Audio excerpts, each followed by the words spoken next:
So since being here in Cambodia and working with a lot of people who are trying to help the community, people who are building NGOs, developing these causes, I've been closely analysing these people and how they communicate with others and how they lead and inspire other people. And it's being able to lead and inspire people, especially when you're trying to run an organization like an NGO, you're trying to run a cause, being inspirational, being influential, being a leader is very critical to one's success. And I've noticed with some of the leaders here, some of the Khmer leaders who are trying to push for these causes and stuff, the ones who are most effective in how they lead people, the ones who are most effective in leading people and inspiring people to really push for this cause and really inspire these people to come and help and come and contribute their time and their effort, they're the ones I've noticed who they're able to effectively communicate why they're doing what they're doing. So instead of communicating what they're doing and how they're doing it, rather than saying I want to build a school to help poor people, they convey this in other ways, as to they're more focused on why they're doing it.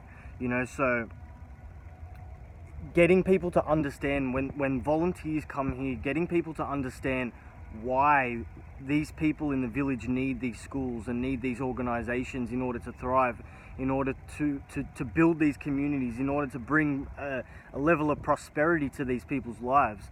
When they effectively communicate why they're doing what they're doing, that's really when they start to inspire people and influence these volunteers and influence other people around them in the community to come and join in. It's one thing to say I want to help poor people, and I want to build this school so kids have education. Okay, that's a valid point, but what is this education going to bring to these kids? What is it going to do? What impact is it going to have on their community, on their lives in general? And when someone communicates that to you effectively, you're more likely to be inspired. This is a biological thing. There are two parts of the brain. There's the neocortex, which is responsible for all the rationalizations, all your decision making, and then you have the limbic system. The limbic system is that's associated with feelings and emotions, and a lot of the feelings and emotions that we experience, we're unable to articulate them.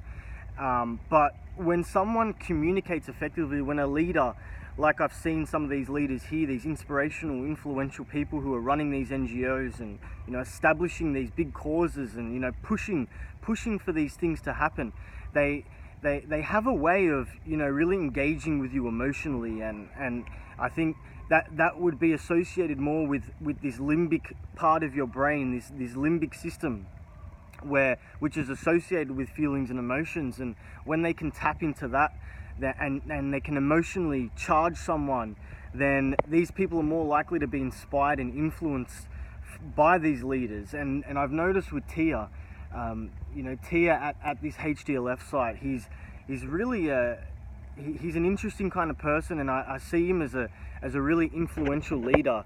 He really has effective communication skills, and he gets all the volunteers behind in an emotionally charged way, by telling us why he's doing what he's doing.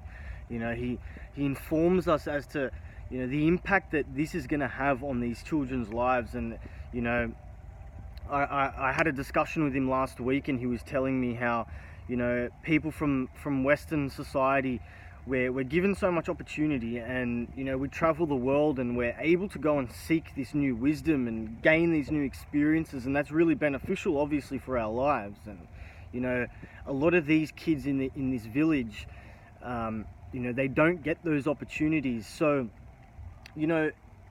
having Tia effectively communicate to me the benefits that this school would bring for these kids, in order to this could open up opportunities for them to travel one day and for them to go and gain wisdom and new knowledge, just as we have. So that's really a driving force, you know, that I guess that drives the work of the volunteers as well, and that drives his mission, of course.